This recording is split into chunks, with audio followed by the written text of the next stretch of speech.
ইমান হলো আমার নবী। ওই কবর আমার বাবা যাবে না, ওই কবর আমার ভাই যাবে না, ওই কবর আমার দাদা যাবে না। আরে আজকে তো মাধবপুর ফায়ার সার্ভিস সংলগ্ন মাহফিলে বইলা দিয়ে যায়, আমি মারা গেলে আজকে যেই লোকগুলো আমার ওয়াজ শুনতে আসছেন, আমি মারা গেলে এখানে অর্ধেক লোক আমার জানাজায় যাবেন না। দুনিয়ার মানুষ এত ব্যস্ত, দুনিয়ার মানুষ সময় থাকতে সময়ের ভাগ নেয়, কিন্তু মরণের কষ্টের ভাগ পৃথিবীর কেউ নেয় না। কথা বলেন ঠিক কিনা? হায়রে ও মাধবপুরের মানুষ, কি দিয়ে বুঝাইতাম সাখরাতুল মাউত, সাখরাতুল মাউত এর মানে আমরা বুঝি না। আপনি মনে করতেছেন আজরাইলের রূহটা নিয়ে গেছে হঠাৎ করে, না না, আমার নবী বলে প্রত্যেকটা মানুষ রূহটা যাওয়ার আগে মরণের একটা জ্বালা শুরু হয়ে যাবে, জ্বালা যন্ত্রণা শুরু হয়ে যাবে। এমন ভাবে তারে আজরাইলে দাউডা মারব রে, তার পাশে মা বসা চিনবে না, তার পাশে বাবা বসা চিনবে না, তার পাশে ডাক্তার বসা চিনবে না। এই আজরাইলে এমন ভাবে দাওয়া মারব, কেউ পায়খানা কইরা বিছনা বাসায়া ফেলাইব, কেউ প্রস্রাব কইরা বিছনা বাসায় ফেলাইব, কারো রগগুলা টাস টাস করে ছিঁড়ে যাইব, রগটা তখন ডিসকানেক্ট হয়ে যাইব, ডাক্তার বলবে স্যালাইন ঢুকে না। আল্লাহু আকবার কথা কারো। হায় রে, গাছ থেকে পইরা পাড়া ভাঙ্গা গেলে এক্সরা কাছে গেলে এক্সরা মেশিনে ধরা পড়ে, কিন্তু আজরাইলের ধাওয়া মাইরা যে আসাইরা মুরাইয়া হাড্ডিগুলা তছনছ করে ফেলাইব, এটা ধরার কোনো এক্সরা মেশিন দুনিয়ার জমিনে তৈয়ার হয় নাই। আজরাইলে এমন একটা ধাও মারব, আমার নবী কয় আজরাইলের দাওটা শুই না এমন তৃষ্ণার্ত হয়ে যাবে, সারা দুনিয়ার পানি যদি মুখের মধ্যে দেয় এরপরে তারা পানি তৃষ্ণা মিটবে না। মা কইব পুত্রে কি হইছে, ফুতের দুন্দুরে ছায়া রইছে, বাপি কইবে পুত্রে তোর কি মনটা খারাপ, দুন্দুরে তাকায় রইছে। কোথায় তাকায় রইছে?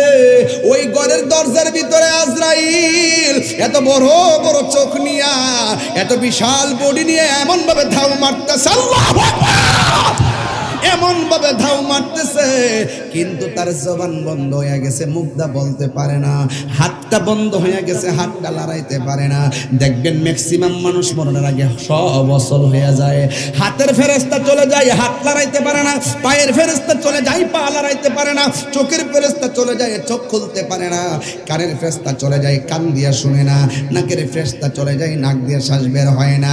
কেন কেন? কারণ প্রত্যেকটা বডির মধ্যে আমার আল্লাহ এক একটা ফেরেশতা বানায় বানায় রাখছে। এই যে হাতটা লড়াইতাছি, একটা ফেরেশতা লাগায় রাখছে, তুমি এখানে হাত লড়াইবা, এমন ভাবে সব ফেরেশতারা যখন মাধবপুরে ফায়ার সার্ভিসের আশিকিন জাকিরিন মুহিব্বিনদের কাছ থেকে বিদায় নিয়ে নিবে, তখন তুমি হাত লড়াইতে পারবে না।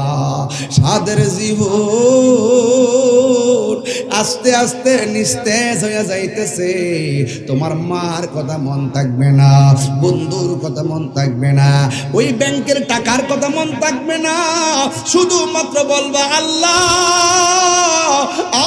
আর পারি না। যদি আপনি ইমানদার হতে পারেন, আল্লাহ বলবে আজরাইল আমার পাগলের কাছে যাও। ওই আজরাইল পাগলের দরবারে আসবে, দরজার মধ্যে আইসা বলবে সালাম দিয়ে ভিতরে ঢুইকা আঙ্গুলগুলা দিয়ে মাথার চুলের মধ্যে আশ্রাইব, তখন কানের কাছে আজরাইলের মুখটা লাগাইয়া কইব একটু পরে আপনার রুহুটা লইয়া যামু। এবার ইমানদার ডাক দিয়া বলবে দেরি করতেছেন কি লাইগা, তাড়াতাড়ি রুহুটা লইয়া যান, আমার আল্লাহর সঙ্গে আর নবীর সঙ্গে দিদারের জন্য মনটা পাগল পাগল হইয়া রইছে। গরয়ে পাতার গরম জলে শুয়ায়া মশারির তলে, অতর চোলা চন্দন মেখে দে সজনী তোরা, সাজিয়ে গুজিয়ে দে মোরে, এত রঙিন এত কাপড় কিছুই ভালো লাগে না মন, এত রঙিন এত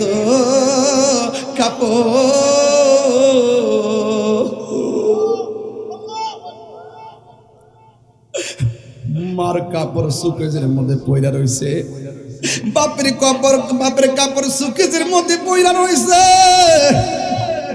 আমার কাপড় আমার আলমারিতে পয়রা থাকবে, এত রঙিন তো কাপড় কিছুই ভালো লাগে না মোর। আরে সাদা কাপড় হামায় পরায় দে সজনী তোরা, সাজিয়ে গুজিয়ে দে মোরে। Jihad HD media, the Islamic content creator. আল্লাহ রাব্বুল আলামিন কোরআনে বলছেন, ইন্নাল ইনসানা লাফি খুসর, নিশ্চয়ই পৃথিবীর সকল মানুষ ক্ষতিগ্রস্ত, নিশ্চয়ই মানুষ ক্ষতিগ্রস্ত। তবে দুইটা গুণ, দুইটা কোয়ালিটি যার মধ্যে থাকবে সে কখনো ক্ষতিগ্রস্ত হবে না। ইল্লাল্লাযিনা আমানু, এক নম্বর যারা ঈমানদার, ওয়া আমিলুস সালিহাত, দুই নম্বর যারা নেক আমল করে। আবার আল্লাহ রাব্বুল আলামিন কোরআনের আরেক জায়গায় বলছেন, ওয়াবাশশিরিল লাযিনা আমানু ওয়া আমিলুস সালিহাত, জান্নাতের শুভ সংবাদ তাদের জন্য যারা ঈমানদার এবং যারা নেক আমল করে। তাই প্রথম ঈমানের কথা বলা হয়েছে, যারা ঈমানদার হবে তাদের আমল আল্লাহর দরবারে কবুল হবে। ঈমান জিনিসটা কি? আল্লাহর উপরে বিশ্বাস করা, নবী রাসূলদের উপরে বিশ্বাস করা, তাকদীরের উপরে বিশ্বাস করা, আখিরাতের উপরে বিশ্বাস করা, আসমানি কিতাবসমূহের উপরে বিশ্বাস করা, ফেরেশতাদের উপরে বিশ্বাস করা। এগুলো হলো ঈমানের শাখা প্রশাখা। আর ঈমানের সকল শাখা প্রশাখার মূল হলো রাহমাতুল লিল আলামিন। এই জন্য সুন্নিরা ওই মূলের দিকে আছে, মূলের দিকে আছে। বীজ যদি মাটিতে না লাগান গাছ কি হবে? ডালপালা হবে, ফল হবে? তাহলে আগে বীজ লাগাতে হবে। এই জন্য আল্লাহ মানা নবী মানা নয়, আল্লাহ মানা নবী মানা নয়, নবী মানলেই আল্লাহ মানা হয়। এই জন্য সুন্নিরা নবীরে মানে, সুন্নিরা মিলাদুন নবীতে পকেটে টাকা খরচ করে, সুন্নিরা রৌদ্রের তাপে মাথার ঘাম ছড়ায়, তারা ঘুমায় থাকে না। কথা বলেন ঠিক কিনা ভাইরা আমার? এই জন্য আমি বলছি, আল্লাহ বলছেন জান্নাতের শুভ সংবাদ তাদের জন্য যারা ঈমানদার। তাহলে আগে ঈমানটা ঠিক করতে হবে। আপনি সুন্দর করে মুখের মধ্যে আপনি নবীর নামও নিবেন, আবার নবীর জাত এবং সিফতের বিরুদ্ধাচরণ করবেন, আপনি ঈমানদার হতে পারবেন না। হিন্দু লা ইলাহা ইল্লাল্লাহ বলছে, সে মুসলমান হয় নাই। যে মাত্র মুহাম্মদুর রাসূলুল্লাহ বলবে তখন সে ঈমানদার হয়ে যাবে। এই মাত্র একটা হিন্দুকে মুসলমান বানায় রাস্তায় রওনা দিয়ে পাঠালাম, মাধবপুরে গিয়ে লোকটা মারা গেল, লোকটা জান্নাতি। অথচ তার আমল নামায় নামাজও নাই, রোজাও নাই, হজও নাই, এক রত্তি আমলও নাই। এরপর লোকটা জান্নাতি কেন? নবীকে মানার কারণে। এই জন্য রাসূল আমাদেরকে বলে দিয়েছেন যে যারা ঈমানদার হবে তারা যদি কোনো আমলের কারণে ধরা খেয়ে যায়, শাফাআতি লি আহলিল কাবাইর মিন উম্মতি, আমার উম্মতের মধ্যে যারা বড় বড় গুনাহ যদি করে ফেলায় আর তাদের অন্তর যদি নবীর মহব্বত থাকে, তাহলে রাসূল তাদের জন্য সুপারিশ করে জান্নাতের বন্দোবস্ত করবেন। আপনি যে ফজরের নামাজ পড়ছেন কবুল হয়েছে কিনা জানেননি? যোহরের নামাজ যে পড়ছেন কবুল হয়েছে কিনা জানেননি? গত বছর যে রমজানের রোজা রাখছেন কবুল হয়েছে কিনা জানেননি? এখন সব নামাজ রোজা হজ যাকাত কইরা মৃত্যুবরণের পর হাসরের মাঠে উঠছেন। ওই হাসরের মাঠে যদি আল্লাহ জিজ্ঞেস করে তোমার নামাজ তো কবুল হয় নাই, রোজা তো কবুল হয় নাই, তখন আমি হয়তো বলতে পারি আল্লাহ এটার কবুলের গ্যারান্টি কার্ড আমার কাছে ছিল না, আমরা আদায় করে গেছি, তবে শূন্য ঝুলি লইয়া তোমার কাছে উঠছি। তবে আমরা আমলের বাহাদুরি করি না, কিন্তু একটা জিনিস লয়ে আইছি, সেটা হলো নবীর মহব্বত। নবীর যে ভালোবাসেন এটার মধ্যে কোনো সন্দেহ আসেনি। এই জন্য নামাজের গ্যারান্টি ওয়ারেন্টি কার্ড আমার কাছে নাই, রোজা কবুলের গ্যারান্টি ওয়ারেন্টি কার্ড আমার কাছে নাই, কিন্তু একটা গ্যারান্টি কার্ড আর ওয়ারেন্টি কার্ড আমার কাছে আছে, আমরা নবীর জানের চাইতে বেশি ভালোবাসি। ঠিক কিনা বলেন? আর নবীজি বলছেন আলা লা ঈমানা লিমান লা মুহাব্বাত আলা, যার অন্তরে নবীর মহব্বত নাই তার ঈমান নাই। আর এই মানটা যদি বুঝতে চান, যিনি ঈমান বুঝেন তার কাছে যেতে হবে। আপনি তো নিজে নিজে বুঝতে পারবেন না, উস্তাদ ছাড়া কিচ্ছু বুঝতে পারবেন না। বাবা শাহপুরানী ইয়ামানী রহমতুল্লাহের মাহফিল, কিছু লোক গেছিল শাহপুরানী ইয়ামানী রহমতুল্লাহের মাজারকে উৎখাত করে দিব না। আহা, যে শাহপুরান হাতের পাখাগুলোকে ফু দিয়া কবুতর মানে আকাশে উড়াই দিছে, সেই শাহপুরান কিন্তু তোমরা রে দুনিয়ার দিকে উড়াই দিবে। কথা বলেন ঠিক না বেটি? কেন কেন কেন? আল্লাহ বলছেন মান আদালি ওয়ালিয়ান ফাকাদ আযানতুহু বিল হারবে, যারা ওলি আল্লাহর সঙ্গে বেয়াদবি করবে আল্লাহ ডাইরেক্ট তাদের বিরুদ্ধে যুদ্ধের ঘোষণা করবে। এই জন্য আল্লাহর ওলিদের জায়গা আল্লাহই রক্ষা করবে। ওরা তো মনে করতেছে যে ওলি আল্লাহর মাজার ভাঙ্গিয়া মাটির সঙ্গে মিশাই দিলেই বুঝি সব সমস্যার সমাধান হয়ে যাবে। এরা জানে না যে আল্লাহর ওলিদের মাজার কিন্তু আল্লাহর ওলিরা বানাইছে না, এটা কিন্তু ওলি প্রেমিকরা বানাইছে। কথা কোন ঠিক কিনা? ওলি আল্লাহরা ভাত্তর দিয়া ওই ওলি আল্লাহদের মাজার বানাইবার আগে ওলি আল্লাহর মহব্বত দিয়ে প্রত্যেকটা আশেকের হৃদয়ে এশকের মাজার বানায় রাখছে। কথা বলেন ঠিক কিনা বলেন? প্রত্যেকটা আশেকের হৃদয়ে এশকের মাজার আছে। তোমরা পাথরের আর ইটের মাজার বানতে পারবা, কিন্তু আশেকের হৃদয় থেকে ওলি আল্লাহর প্রেমের মাজার বানতে পারবা না। এই জন্য কামকেলি কইরা এই শান্তিপ্রিয় দেশটার ভিতরে আর অরাজকতা লাগায়েন না। আজকে যদি আপনারা যদি এই বিজয়নগরের ঘটনাটা না ঘটাইতেন, আজকে কি সারা রাতে রক্তক্ষয়ী যুদ্ধ হইতো?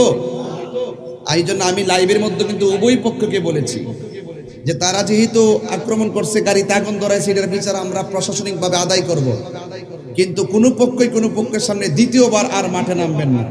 কথা বলেন ঠিক কিনা? এই জন্য আমি আমার জায়গা থেকে, দায়িত্ববোধের জায়গা থেকে আমি তাদেরকে মেসেজ করেছি, এরপরও যোগাযোগ করতেছি তারা যেন ঝগড়া না লিপ্ত হয়। প্রশাসনকে বলবো আপনারাও সেই দিকে একটু খেয়াল করেন। সেনাবাহিনী নতুন দায়িত্ব নিয়েছেন, আমি সেনাবাহিনীর প্রতি শ্রদ্ধার সাথে আমি দেখেছি তেনারা অনেক কাজ করেছেন, তাদেরকেও বলবো আপনারা এটা নিয়ন্ত্রণ রাখার জন্য প্রশাসনিক হস্তক্ষেপ গ্রহণ করুন। আমরাও শান্তির পক্ষে। কথা বলেন ঠিক কিনা? তো যাই হোক, দেশটার ভিতরে একটা অরাজকতা, মাজার নিরাপত্তা পাচ্ছে না, কবরস্থান নিরাপত্তা পাচ্ছে না, মসজিদ নিরাপত্তা পাচ্ছে না। স্বাধীন রাষ্ট্রে স্বাধীনভাবে নবীর মহব্বতের জশ্নে জুলুস করবো, রাষ্ট্রীয় প্রোগ্রাম বাস্তবায়ন করবো, সেখানেও শান্তি পাচ্ছে না। দেশটা যেন একটা ধ্বংসস্তূপের মধ্যে পরিণত হয়ে যাচ্ছে। এই জন্য দেশের এই সমস্ত জিনিসগুলো দিনে দিনে বাড়তেছে, শুধুমাত্র আইনের প্রয়োগ না থাকার কারণে দিনে দিনে দিনে দিনে এই উগ্রতা বেড়েই চলছে। কথা বলেন ঠিক কিনা? তো এই যে আজকে হাজার হাজার মানুষ মাহফিলে বসছি, কোনো মারামারি আছে? তার মানে প্রমাণ হয়ে গেল ইসলাম শান্তির ধর্ম। কথা বলেন ঠিক কিনা? এই শান্তির ধর্ম ইসলামকে যদি হৃদয়ে লালন করতে চান, তাহলে আপনি রসুল পাক সাল্লাল্লাহু আলাইহি সাল্লাম যা নিয়ে এসেছেন তা আমাদের সকলকে মানতে হবে। ঠিক কিনা? এই সমস্ত বিষয়গুলো জানা এবং মানার নামই হলো ঈমান। তো রসুল করিম সাল্লাল্লাহু আলাইহি সাল্লাম এই দুনিয়াতে এসেছেন। রসুল বলছেন তারাকতু ফিকুম আমরাইনি লান তাদিল্লু মা তামাসসাকতুম বিহিমা। রসুল করিম সাল্লাল্লাহু আলাইহি সাল্লাম বলেছেন আমি তোমাদের কাছে দুইটা জিনিস রেখে যাচ্ছি, এই দুইটা জিনিসকে যদি আঁকড়ে ধরে রাখো তাহলে কোনোদিন পথভ্রষ্ট হবে না। একটা হলো কোরআন আর একটা হলো সুন্নাহ। রাসূল আরেক জায়গায় বলছেন আমি তোমাদের জন্য দুইটা জিনিস রেখে যাচ্ছি, এই দুইটা জিনিসকে যদি আঁকড়ে ধরে রাখো তাহলে কোনোদিন তোমরা পথভ্রষ্ট হবে না। একটা হলো কোরআন আর একটা হলো আহলে বাইত। এই আহলে বাইতের কথা কেন বলছেন? কারণ সুন্নি অনেকেই দাবি করবে। কথা কোন ঠিক না বেলে? সুন্নি অনেকেই দাবি করবে। এখন তো বাতিলরাও লেখে আহলে সুন্নাত ওয়াল জামাত। আপনি বুঝবেন কোনটা হক আর কোনটা বাতিল। নাম তো সবই, দাড়ি তো সবার মুখেই থাকবে, টুপি তো সবার মুখেই থাকবে, পাগড়ি তো পাগড়ি তো সবার মাথায় থাকবে, পাঞ্জাবিও তো সবার গায়ে থাকবে, এবং দাড়িও সবার মুখের মধ্যে থাকবে। আপনি জাস্টিফাই করবেন কেমনে কে আসল আর কে নকল? দেখবেন যার ভিতরে আহলে বায়তের মহব্বত আছে, পাকে পাঞ্জাতের মহব্বত আছে, সে সত্যিকার অর্থে রসুলের ভালোবাসাকে হৃদয়ের ভিতরে ইহকাল পরকালের মঙ্গলের জন্য ধারণ করে। কথা বলেন ঠিক না?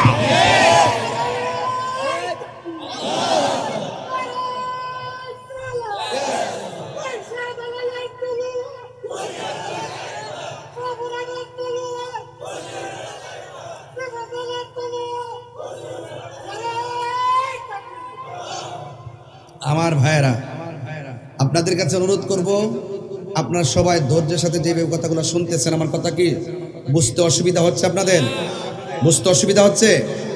যে কোনো বিষয়ে আমাদের সাথে পরামর্শ করবেন, যে কোনো মৌলবীর কথা শুনে দৌড় দিবেন না। আমাদের আকাবেররা এখনো জিন্দা আছে, কথা কোন ঠিক না বেটি? প্রয়োজনে আপনাদেরকে নিয়ে আমরা আকাবেরদের কাছে যাবো, তাদের দিক নির্দেশনা ইনশাল্লাহ আমরা চলবো। দিন শেষে একটা কথা বলবো, আহলে সুন্নাত ওয়াল জামাত ঐক্যবদ্ধ হতে হবে মাজারকে সুরক্ষা করার জন্য। কথা বলেন ঠিক? কারণ এই দেশে ইসলাম আনছে আল্লাহর ওলিগণ, আমরা ইসলাম পাচ্ছি ওলি আল্লাহদের মাধ্যমে। কথা বলেন ঠিক না? এই জন্য কেউ রাগ করবেন না, আল্লাহর ওলিদের মাজারের পক্ষে আছেন তো সবাই ইনশাল্লাহ? তো ওলি আল্লাহরা ওলি হয়েছেন কি গাঞ্জা খাইয়া ওলি হয়েছে? যদি কোনো মাজারে যদি শরীয়ত বহির্ভূত কাজ হয় সেটা আমরা সবাই মিল্লা প্রতিহত করবো। কথা কোন ঠিক কিনা? কোন বেটা গাঞ্জা খাইছে না, মদ খাইছে না, বাবা খাইছে না, ইয়াবা খাইছে না, সিদ্ধি খাইছে, এইটার প্রতি রাগ করে আইসে ওলি আল্লাহর মাজার ভেঙে তো একবার মাথা বেদনা করতেছে, এবারে গলা কারণ যাবো, মাথা বেদনা করলে মাথা বেদনার ওষুধ খাইতে হইব। কথা কোন ঠিক না বেটি? মাথা বেদনার চিকিৎসা করতে হইব। যদি কেউ এসে যদি মাজারের ভিতরে যদি অসামাজিক কোনো কাজ করতে চায়, তাহলে আমরা সবাই কি করবো? এটার প্রতিহত করব, কিন্তু ওলি আল্লাহর মাজারকে ভেঙে দিব না। কথা বলেন ঠিক কিনা? তাহলে এই জন্য ওলি আল্লাহর মাজার ভাঙ্গা নয়, সুরক্ষা করতে হবে। শরীয়ত বহির্ভূত কোনো কাজ হলে তা ডিলিট করতে হবে এবং সুন্নিরাই এটার পাহারা দিতে হবে, কারণ এই সুন্নিরাই এই মাজারকে রক্ষণাবেক্ষণ করে রাখতেছে। এখন যারা আসতেছে তারা তো মাল নিবার লাগাইতেছে। কথা কোন ঠিক না বেটি? পাগলার মাজার ভাঙতো যায়, কিন্তু পাগলা মসজিদের টিয়া নিয়ে খায়। কথা কোন ঠিক না বেটি?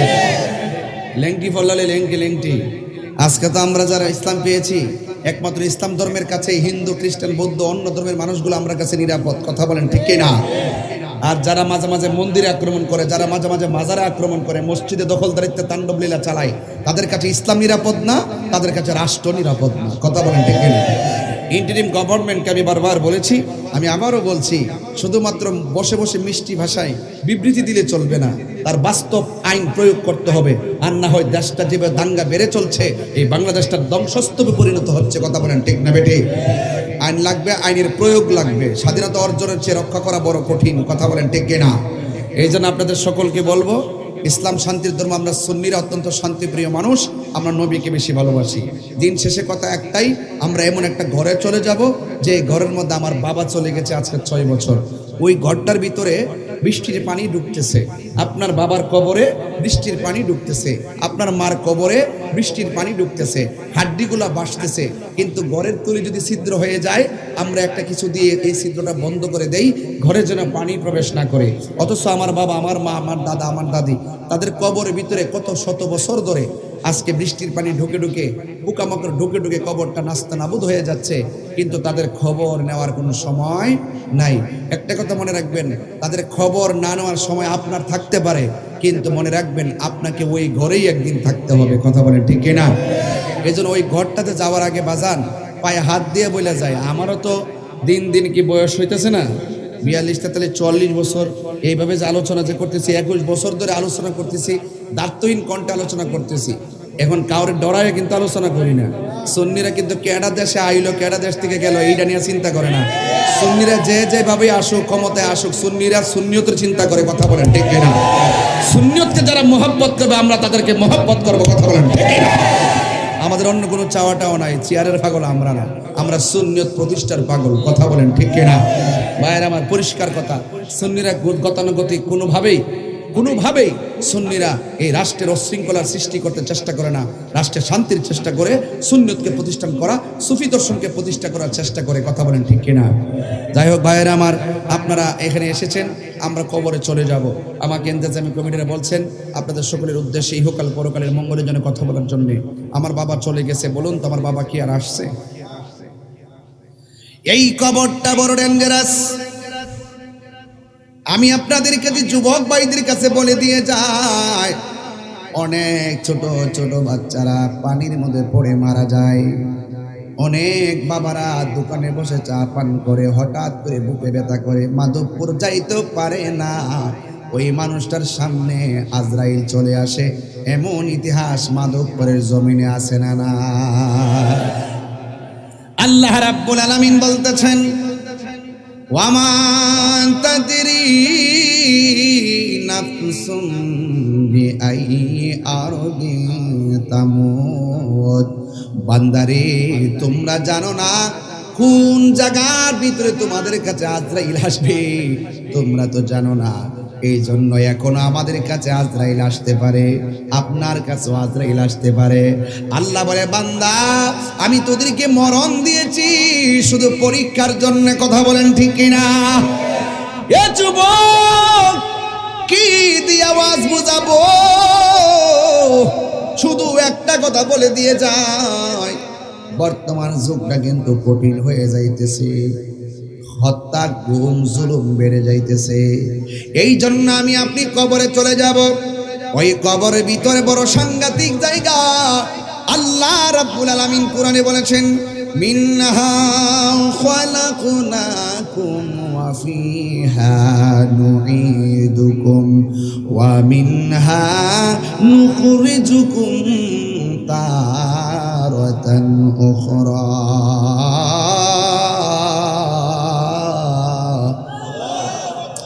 আল্লাহ রাব্বুল আলামিন বলেন, এই মাটি থেকেই তোমাকে সৃজন করা হয়েছে, এই মাটিতেই তোমাকে দাফন করা হবে, এই মাটি থেকে তোমাকে হাশরের ময়দানে তোলা হবে।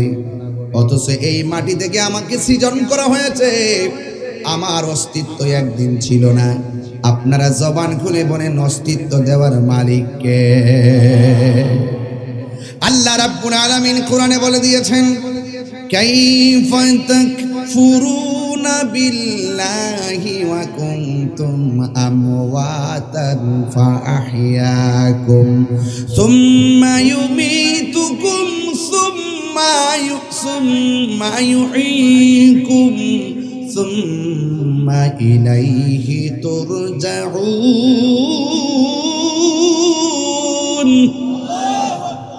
আল্লাহ রাব্বুল আলামিন বলেন, তোমরা কিভাবে আমি আল্লাহকে অস্বীকার করছো? তোমরা ছিলে মুর্দা, জবান খুলে বলেন, জীবন দিয়েছেন কে? এই আওয়াজে মানি না, জবান খুলে বলুন কে? আল্লাহ জীবন দিয়েছেন, জীবন নিয়ে যাবে কে? আল্লাহ বলে, তোমরা কিভাবে আমার নিয়ামতকে অস্বীকার করছো? এই হাতের চামড়া যদি আমি এই দিকে দিতাম, তোমরা গরম ধরতে পারতা না। পায়ের উপরে চামড়া যদি নিচের দিকে দিতাম, তাইলে তোমরা কংক্রিটের মধ্যে হাঁটতে পারতা না। এই চোখের গোড়ায় যদি ছোট্ট ছোট্ট পশমগুলা না দিতাম, বিভিন্ন দুর্ঘটনার শিকার হয়ে যাইতে। আমি আল্লাহ রাব্বুল আলামিন জিহ্বাটাকে যেইভাবে শরীরটারে শুকনা রাখি, এইভাবে যদি জিহ্বাটারে শুকনা রাখতাম, তোমরা কথা বলতে পারতা না। আল্লাহ বলে, কাইফা তাকফুরুনা বিল্লাহ,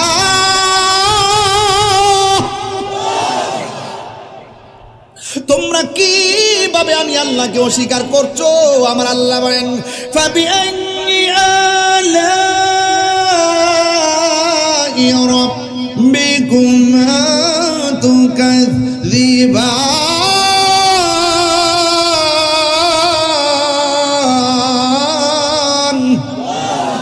বান্দারে, তোমরা কিভাবে আমি আল্লাহর নিয়ামতকে অস্বীকার করছো? আমি আল্লাহ তোর জিহ্বাটারে সব সময় ভিজা রাখি। শুধুমাত্র তাই নয়, রাতের বেলা ঘুমাইলে মাঝে মাঝে মুখটা বন্ধ হয়ে যায়। নাকের ছিদ্র যদি নাকের ভিতরের সঙ্গে কানেকশন না দিত, ঘুমের ঘরে মানুষের শ্বাস ফালাইতে অসুবিধা হয়ে যেত। অনেক সময় নাক বন্ধ হয়ে যায়। গভীর রজনীতে মুখটা যদি খোলা না থাকতো, তাইলে ঘুমের ঘরে আপনার মৃত্যু হয়ে যেত। জবান খুলে বলেন, এত সুন্দর অবয়ব নমুনায় আমাকে আপনাকে বানাইছে কে? লাকাদ খালাকনাল ইনসানা ফি আহসানি তাকওয়ীম।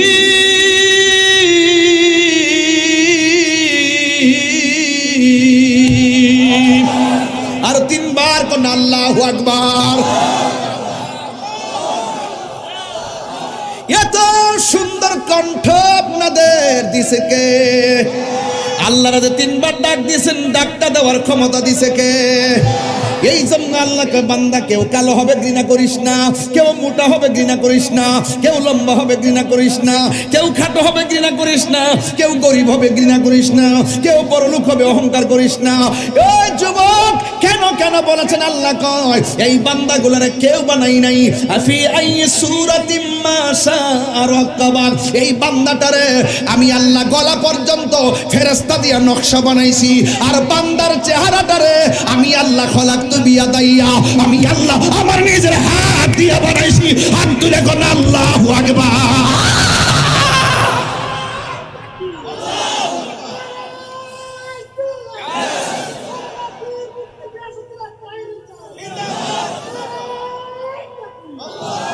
আল্লাহু আকবার, আল্লাহু আকবার বলেন না কেন? আমাকে আপনাকে বানাইছে কে? একটা বার খেয়াল করে দেখেন, একটা চেহারার সঙ্গে আর একটা চেহারা মিলে না। আমার আল্লাহ কত সুন্দর ডিজাইনার। জবানটা খুলে কি ওই মালিকরে একবার দিলটা খুলে করুন আল্লাহু আকবার, আর জোরে করুন আল্লাহু আকবার। এই কান দিয়া শুইনা শুইনা জবাব দিতেছেন, যার কান নাই তার জিগান না কান থাকলে কি করতা? ওই লোকটা কইতো, তাহিরে হুজুর আমার যদি কানটা থাকতো আমি এই কানটা দিয়া দিয়া আমার আল্লাহর শান শুনতাম। কথা কোন ঠিক কিনা? যার জবান নাই তারে জিজ্ঞেস করেন জবান থাকলে কি করতো? আমি জবান দিয়ে আল্লাহর কোরআন তেলাওয়াত করতাম। জোরে জোরে করুন আল্লাহু আকবার। এই জন্য আল্লাহ বলে আমি আল্লাহ তোরে আমার নিজের হাত দিয়া বানাইছি। ও পায়ের মধ্যে হাত দিয়া বলে দিয়া যায়, নিঃশ্বাসের কোনো বিশ্বাস নাই, নিঃশ্বাসের কোনো বিশ্বাস নাই। এই জন্য আমার আল্লাহ রাব্বুল আলামিন কোরআনে বলে দিয়েছেন, তুই ছিলে মুর্দা, তোরে আমি আল্লাহ জীবন দিয়েছি। জীবন দেওয়ার পরে তুই মন্ত্রী, জীবন দেওয়ার পরে তুই এমপি, জীবন দেওয়ার পরে তুই চেয়ারম্যান, জীবন দেওয়ার পরে মেম্বার, জীবন দেওয়ার পরে ওসি, জীবন দেওয়ার পরে ডিসি, জীবন দেওয়ার পরে বক্তা, জীবন দেওয়ার পরে বিশপ। আমার আল্লাহ বলেন জীবন দেওয়ার পরে আমি আল্লাহ তোরে ধন সম্পদের মালিক বানাইছি। জীবন দেওয়ার পরে ওয়া তুইজ্জু মান তাশা, আমি তোরে সম্মান দিয়েছি। জীবন দেওয়ার পর ওয়া তুযিল্লু মান তাশা, আমি তোরে অপদস্থ করেছি। জীবন দেওয়ার পরে মালিকাল মুলক, তোরে আমি দুনিয়ার রাজত্ব দিয়েছি। ও যুবক, আমি তোরে সব দিয়েছি। এরপর তোর মধ্যে একটা ভাব আসছে, মনে হয়েছে যেন তুই দুনিয়াতে একটা কিছু হয়ে গেছস। আমার আল্লাহ সব ভাবগুলো একটা থাবা দিয়া শেষ করে দিব, সব মালিকানা বন্ধ করে দিব। আল্লাহ কয় সুম্মা ইউমিতুকুম, অতঃপর তোরে আমি আল্লাহ মরণ দিব। মরণ দিলে কেউ বলবে না চেয়ারম্যান সাহেব জানাজার মাঠে আসছে। মরণ দেওয়ার পরে কেউ বলবে না মেম্বার সাহেব জানাজার মাঠে আসছে। মরণ দেওয়ার পরে কেউ বলবে না ওসি সাহেব জানাজার মাঠে আসছে। ওসি মারা গেলে বলবে মরহুমের লাশ আসছে। চেয়ারম্যান মারা গেলে বলবে মরহুমের লাশ আসছে। একটু আগে ছিল তুমি চেয়ারম্যান সাহেব, এখন তুমি ঘরের মধ্যে লাশ হয়ে গেছো। মরণের চিঠি যখন আসবে আমার, কষ্ট হবে আপনাদের ভাই।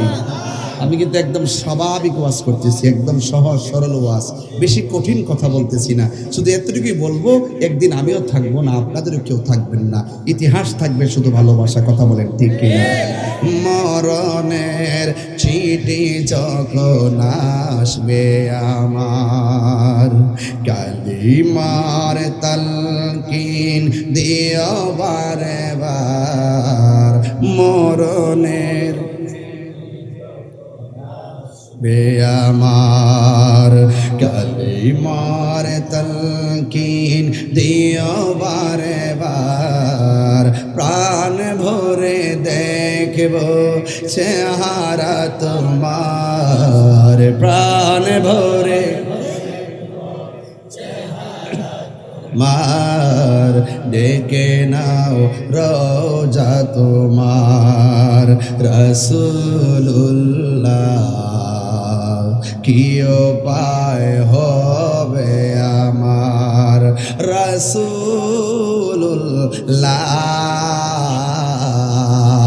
কি উপায় হবে আমার। ওই মদিনার পথের ধুলি, মা মাখতাম আমি পেলে সুরমা বলি ওই মদিনার পথে দুলি মাখতাম আমি পেলে সুরমা বলি ফিরে পেত এ নয়ন নূরের আধার মিরে ফিরে পেত এ নয়ন নূরের আধার ডেকে নাও রোজা তোমার রাসূলুল্লাহ কি উপায় হবে আমার রাসূলুল্লাহ কি উপায় হবে আমার রাসূলুল্লাহ কি উপায় হবে আমার রাসূলুল্লাহ কি উপায় হবে আমার। আমি শুরুতেই বলছি এক নম্বর হলো ঈমান। ঈমান হলো আমার নবী। ওই কবর আমার বাবা যাবে না, ওই কবর আমার ভাই যাবে না, ওই কবর আমার দাদা যাবে না। আরে আজকে তো মাধবপুর ফায়ার সার্ভিস সংলগ্ন মাহফিলে বইলা দিয়ে যায় আমি মারা গেলে আজকে যেই লোকগুলো আমার ওয়াজ শুনতে আসছেন আমি মারা গেলে এখানে অর্ধেক লোক আমার জানাজায় যাবেন না। দুনিয়ার মানুষ এত ব্যস্ত, দুনিয়ার মানুষ সময় থাকতে সময়ের ভাগ নেয়, কিন্তু মরণের কষ্টের ভাগ পৃথিবীর কেউ নেয় না। কথা বলেন ঠিক কিনা? হায় রে ও মাধবপুরের মানুষ কি দিয়ে বুঝাইতাম, শুধু একটাই বলবো কবরে নবী ছাড়া কোনো আপন আর জোরে কোন আপন বন্ধুরা রে আমার। ও আমার মাধবপুরের বাবারা, ও আমার স্বাস্থ্যগঞ্জের বন্ধুরা রে কি দিয়ে আওয়াজ বুঝাইতাম। আমার নবী আপনার নবী বলেন কবর জায়গাটা বড় ডেঞ্জারাস। এই কবরে যাওয়ার আগে আজরাইল আসবে। আজরাইল কিন্তু ঘরের দরজার মধ্যে আয়সা দাঁড়াইব। কেউ কেউ আজরাইলের দেখবো পাগুলা মাটিতে মাথাটা আসমানে। যারা নামাজ পড়ে না তাদের অবস্থা ভয়াবহ হবে, যারা রোজা রাখে না তাদের অবস্থা ভয়াবহ হবে, যারা নবীরে মানে না তাদের অবস্থা ভয়াবহ হবে, যারা বলি আল্লাহ মানে না তাদের অবস্থা ভয়াবহ হবে। হেলায় হেলায় সময় নষ্ট করা যাবে না। যেই কোনো মুহূর্তে আজরাইল আমার ঘরে আসতে পারে কি পারে না। সে যে নামে আজরাইল সঠিক সময় তোমার ঘরে হইব দাখিল। কত কাকতি মিনতি করবা তুমি রেহাই পাবে না। আজরাইলা শিলে কারো কফিয়তে চলবে না রে মানুষ, কফিয়তে চলবে না। জোরে জোরে কে আল্লাহ আকবার বলা যাবে না। এই জন্য আল্লাহ বলছেন কাইফা তাকফুরুনা বিল্লাহি ওয়া কুনতুম আমওয়াতান ফাআহইয়াকুম। আল্লাহ বলেন তোরে আমি মরণ দিমু, মরণ দেওয়ার পর আমি আল্লাহ তোরে আবার জীবন দিমু। সুবহানাল্লাহ। অনেক মানুষ আমার প্রশ্ন করে হুজুর কবরে যাওয়ার পর আমরা বহুত কবর দেখছি, হাড্ডি পাওয়া গেছে, হাড্ডি কেউ মুরব্বী কবর করলে আবার কবর ডাবল কবর ফরে না, বিভিন্ন হাড্ডি পাওয়া যায়নি। অনেকে প্রশ্ন করে হুজুর কোরআনের মধ্যে যে বলছে আমার আল্লাহ মরণের পরে আবার কবরে জিন্দা করব, কবর দিয়ে হাড্ডি উড্ডি ফুরে থাকে, এটা আবার জিন্দা কেমনে? আল্লাহ আবার কেমনে জিন্দা করবো? আমি তার উত্তর দিলাম তুমি আল্লাহ রাব্বুল আলামিন মরার পরে যে জিন্দা করবো এটা নিয়ে আমার প্রশ্ন করলা, অথচ জীবন পড়ার আগে তুমি কি ছিলা এটার প্রশ্ন দিয়ে করলা না। যিনি কোনো কিছু না থেকে হা করতে পারে, আমার আল্লাহ হা থেকে না করতে পারে, না থেকে হা করতে পারে। কথা বলেন ঠিক কিনা? কুন ফায়াকুন, আল্লাহ যদি বলে হও হয়ে যাবে। সুবহানাল্লাহ করবেন না? আপনি বড় করে কোন আল্লাহু আকবার। কবরে গেলে জীবন দেওয়া হবে, এটা কি মিথ্যা কথা? কবরে যে জীবন দেওয়া হবে এটা বিশ্বাস করেন কিনা? এটার নাম ঈমান। ঈমান যে কি জিনিস, ঈমানটা পদে পদে আপনার ঈমান লুণ্ঠন করার জন্য, চুরি করার জন্য বহুত লোক ডলার খাওয়ায়া কালার হলরাইবার চেষ্টা করব। আপনি যদি টাকা খাইয়া, মাল খাইয়া, যদি টাল হইয়া যদি আপনি ঈমান বেচ চালান, তাইলে আমও হারাইবেন, সালাও হারাইবেন, মানে দুনিয়াও হারাইবেন, আখিরাতও হারাইবেন। সুন্নিরা টাকার কাছে ঈমান বিক্রি করে না।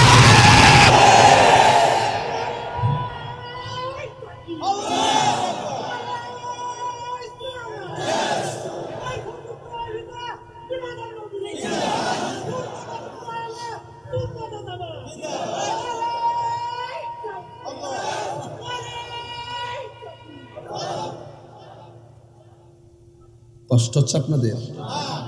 মরণের পরে আবার যে জীবন দিবে এটা বিশ্বাস করেননি আপনারা? একদম দিল থেকে নরম করে, এটা ইমানি কথা। আকীদাটা দুরস্ত করেন। কে কে বিশ্বাস করেন? হাত তোলেন তো, একটু হাতটা সোজা করে রাখেন।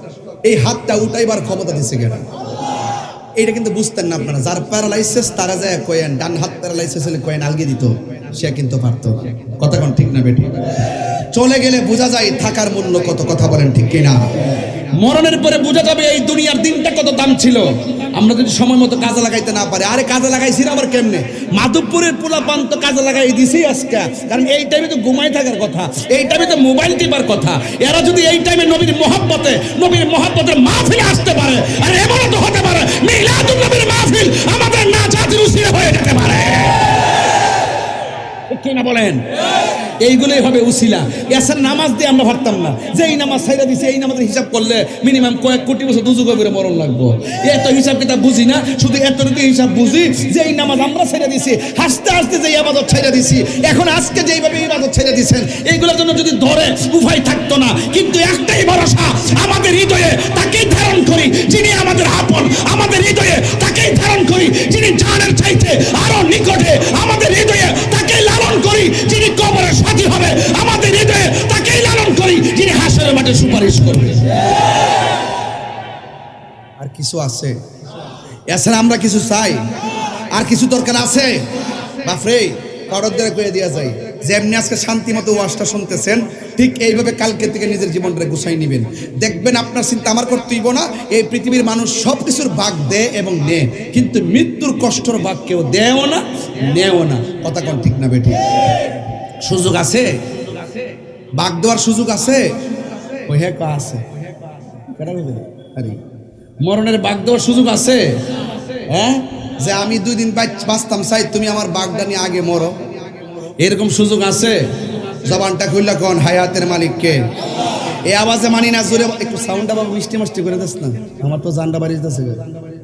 কারেন্ট নাই না? ও আচ্ছা আচ্ছা, যাক কারেন্ট নাই, আচ্ছা ঠিক আছে।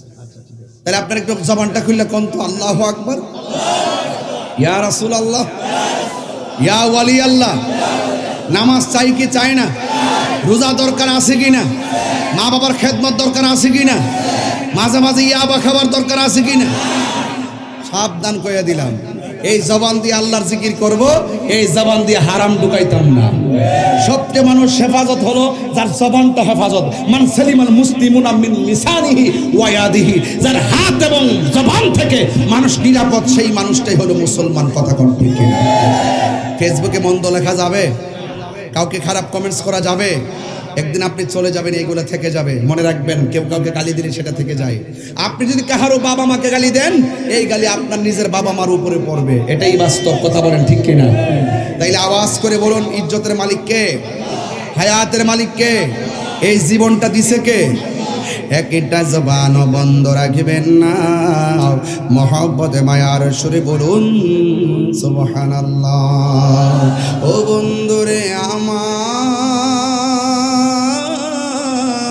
ও মাধবপুরের বাবারা আমার, আল্লাহ রাব্বুল আলামিন বলেন সুম্মা ইউমিতুকুম, আমি আল্লাহ তোরে থাবা মাইরা দুনিয়ার মালিকানা শেষ করে দিমু, জমিদারি শেষ করে দিমু, সব কিছু আমি শেষ করে দিমু। পরের জায়গা পরের জমিন ঘর বানায় আমি রই।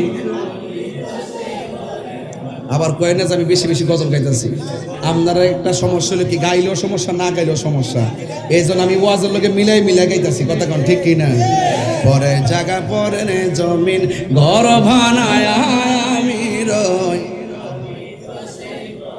মাশাআল্লাহ পরের জায়গা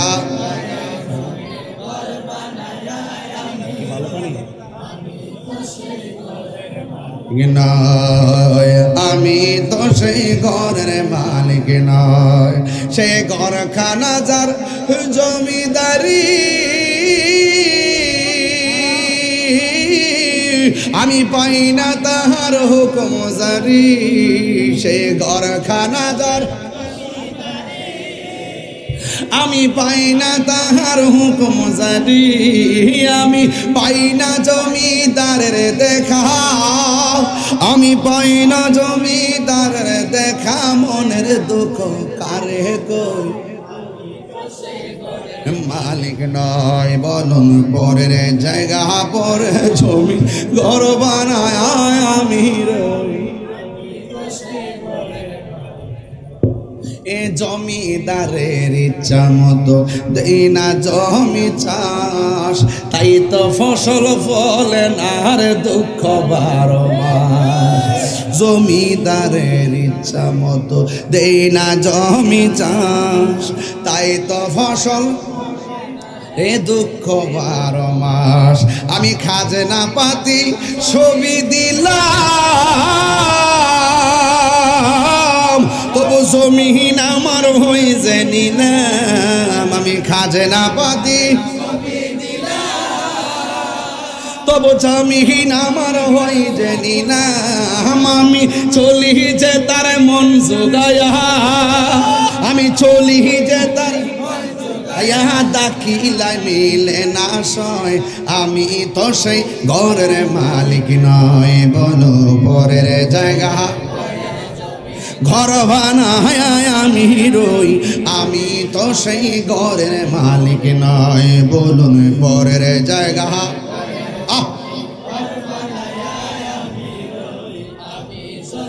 ঘরের মালিক নয়, একটা জবান বন্ধ রাখবেন না, মহব্বতে মায়ার সুরে বলুন সুবহানাল্লাহ।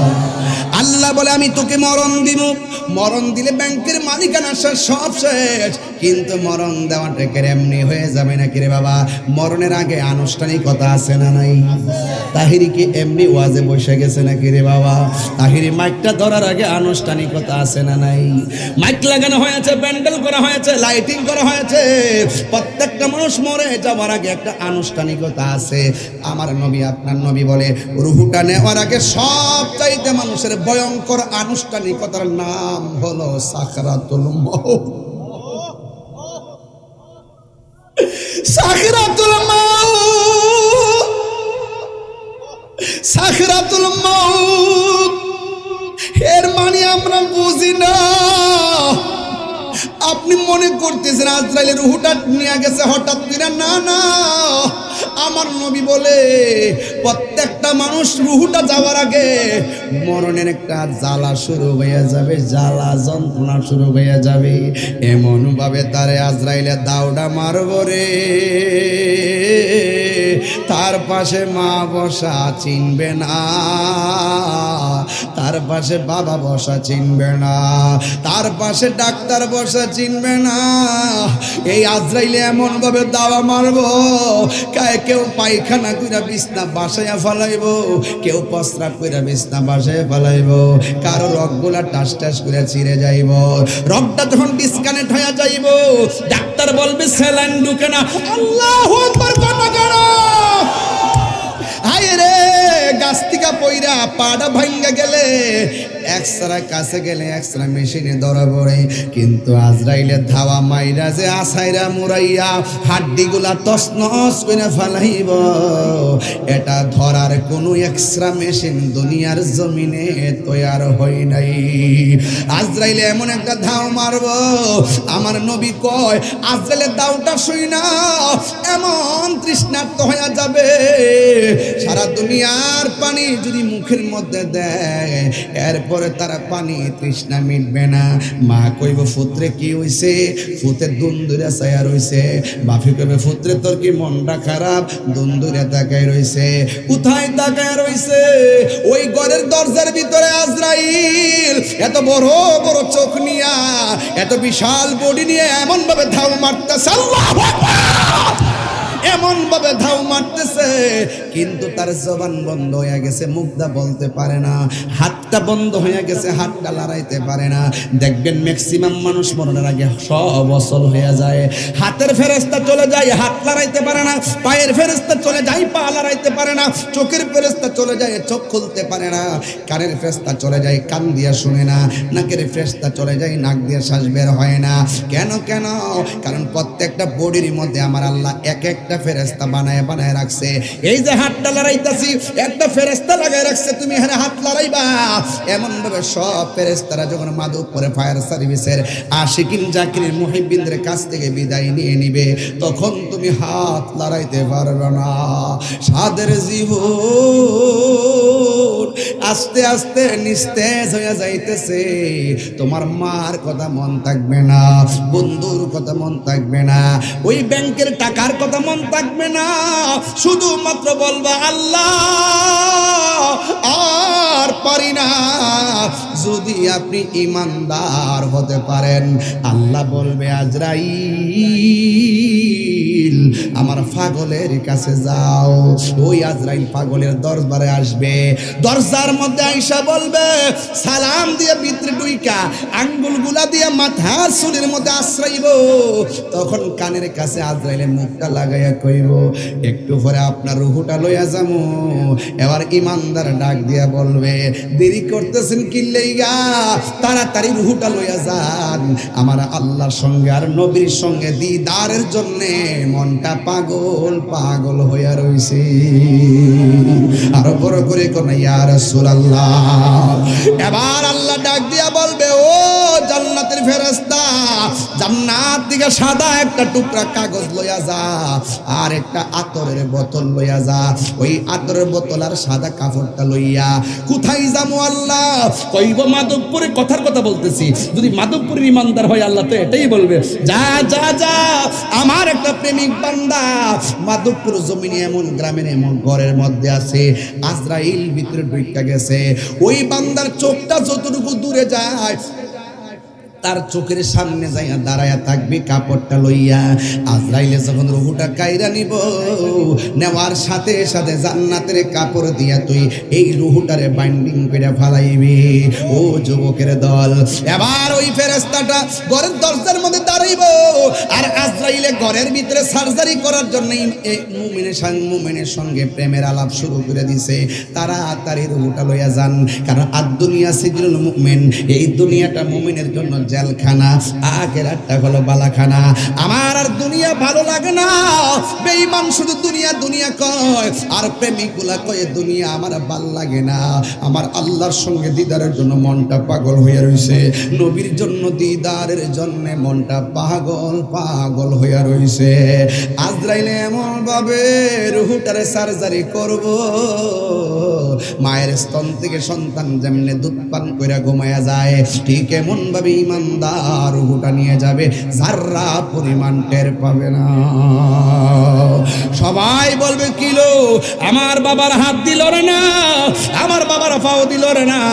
আমার নবী আপনার নবী বলে, একটা মানুষ মারা যাওয়ার পরে যদি দেখো তার চেহারাটা হলুদ হলুদ ভাব হয়ে রয়েছে, মনে রাখবা তার মরণটা আমি নবীর কালিমা পড়তে পড়তে মরণ হয়েছে।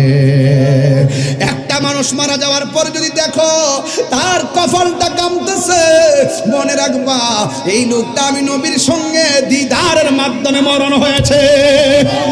ওই নবীর দিদার আমরা চাই কি চাই না? আর জবানটা খুলে বলুন, চাই কি চাই না? এমন মরণ আমি তাহিরির নসিব হইব নি গো আল্লাহ। লা লা লা লা লা লা লা লা লা। এমন মরণ মাধবপুরের পাগলগুলো নসিব হবে নি। এমন মরণ আমরা হুজুরদের নসিব হইবনি। আমার পাশে কতগুলো মানুষ বসা, একজন দুইজন তিনজন চারজন পাঁচজন আমার পাশে বসা আছে। আল্লাহ গো, আমরা জানি না এই পাঁচজনের ভিতরে আমরা কে আগে মারা যাবো। ও আল্লাহ, এরাও তো জানে না কোন দিন মরবো। তোমার কাছে কোন দিন মরবো আপত্তি করি না। ও আল্লাহ, যেই দিন আমরা সাকরাতুল মউতে পড়ে যাব, যেই দিন মালাকুল মউত আজরাইল আমাদের সামনে এসে যাবে গো, ওই কঠিন মুসিবতের সময় এত জীবনে নবী নবী কইরা কাঁদছি, এত নবীর শান গাইছি, এত নবীর গান গাইছি, নবীর লইয়া এতগুলো বাতিলের সঙ্গে মোকাবেলা করছি, এরপরও এর বিনিময়ে শুধু একটা জিনিস চাই। এত নবী নবী করছি, আজকে এই মাধবপুরের মানুষ বসে আছে, এরা এত নবীর পাগল। আরে কাফেরদের জমানায় ওই নবীর কাফেররা যখন পাথর মারছে, ওই সময় যদি এই মাধবপুরের মানুষ থাকতো, কাফেরদের পাথরের বরাবর নিজের মাথার ফাইদা দিয়া মাথার মধ্যে পাথর লাগাতে লইতো, আমার নবীর গায়ে পাথর লাগাতে লাগতে দিত না।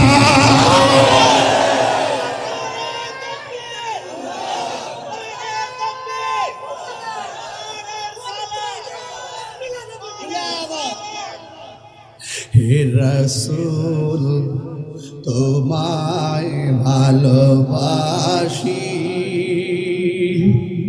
অন্তরে শুধুই মুখে না,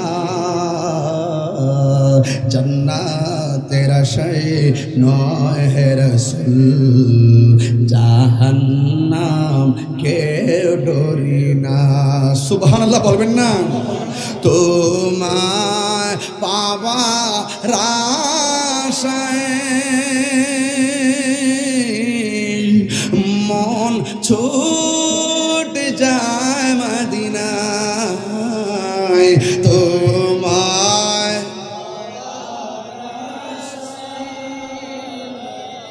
মন ছুটে। হে অধমের সুর যদি শুনে থাকো, একেবার দিদার দাও না। হে আশিকের সুর যদি শুনে থাকো, একেবার দেখা দাও না। হে রাসূল, তোমায় ভালোবাসি, অন্তরে শুধুই মুখে না, জান্নাতের আশায় নয় হে রাসূল, জাহান্নাম কে ডরি না। তোমায় পাবার আশায় মন ছুটে যায় মদিনায়, তোমায় দেখার আশায় মন নাই।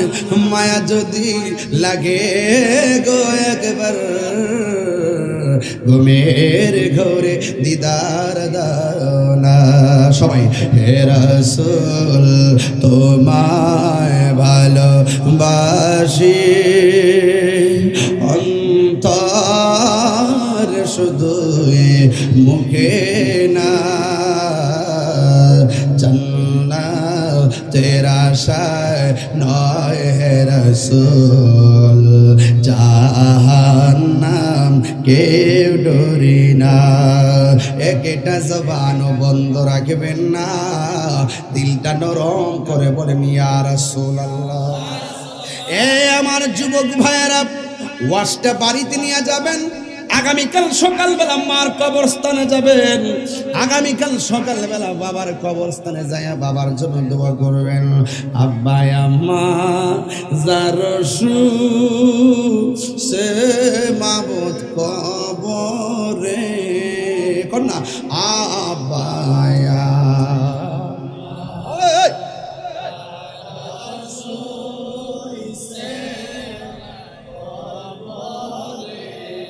अरे माफो रे दाओ दोया নবীর খায় বন্ধু নাই রে আল্লাহ এই জবানটা কইলা গো না আল্লাহ বন্ধু নাই রে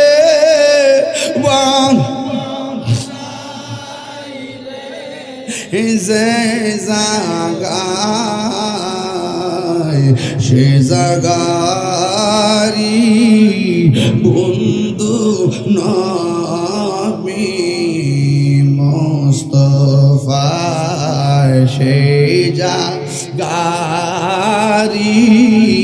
বন্ধু নবী মুস্তাফা একটা জবান বন্ধ রাখবেন না চিৎকার মেরে কন্যা মারহাবা এমন মরণ আমরা চাই কথা কন না কেন এমন মরণ আমরা চাই কি চাই না মরণে নবীর দেখতে চাই কি চাই না মরণে নবীর দেখলে জাহান্নাম আছে জাহান্নাম আছে ওই নবীর দেখলে শান্তি আছে না নাই আল্লাহ বলবে আমার পাগলের রুহুটা কবজ করব তুই যাইয়া সাদা কাফনের মধ্যে যাইয়া রুহুটারে ল ওই জান্নাত থেকে ফেরেশতা ঈসা আজরাইলের রুহুটা হাতও নিতে পারবে না ওই রুহুটা ইয়াসআলুনা কানির রূহ কুলির রূহ মিন আমরি রাব্বি এই রুহুটা আল্লাহর আদেশ মাত্র ওই সাদা বাইন্ডিং নেমে রুহুটা বাইন্ডিং কইরা আসমানের দিকে ফেরেশতা উড়াল মারব প্রথম আকাশের মধ্যে ফেরেশতারা যাইব যাওয়ার পর প্রথম আকাশের ফেরেশতা বলবে কে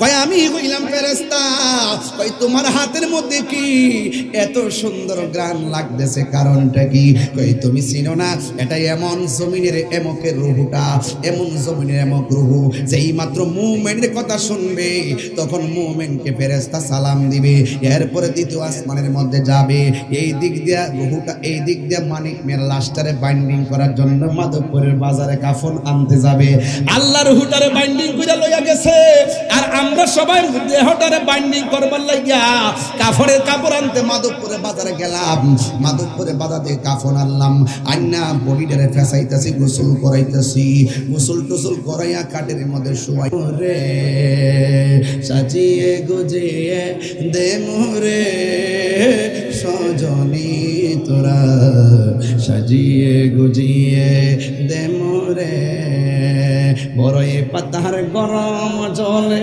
শুয়ায়া মশারির তলে বড়ই পাতার গরম জলে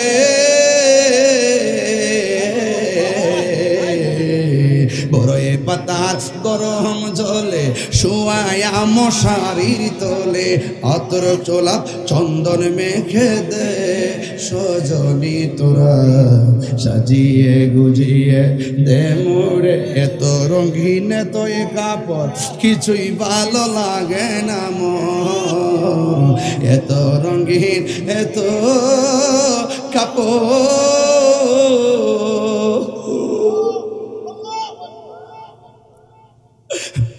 মার কাপড় সুকেজের মধ্যে পয়লা রইছে বাপের কাপড় সুকেজের মধ্যে পয়লা রইছে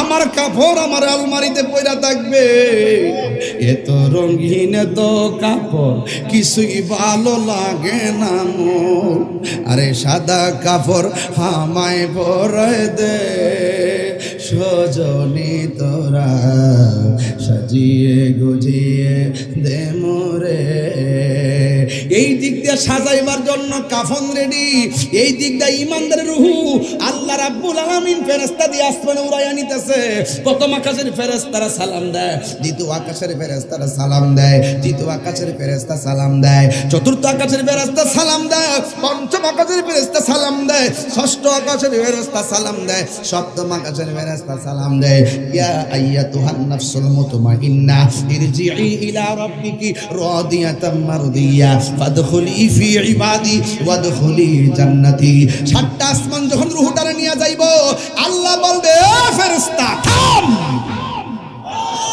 একটু দাঁড়া আর সামনে যাইস না আমি আল্লাহ এই রূহটার জন্য একটা বাড়ি বানাইছি আর জোরে কন্যা সুবহানাল্লাহ আর এই দিক দিয়ে আমার বডিটারে ঢুকাইবার লাগিয়া দুনিয়ার মানুষ একটা বাড়ি বানাইছে বলেন বাড়ির নাম কি ওই কথা কয় না ওয়াজ বুঝতেছেন তো আমার নাকি?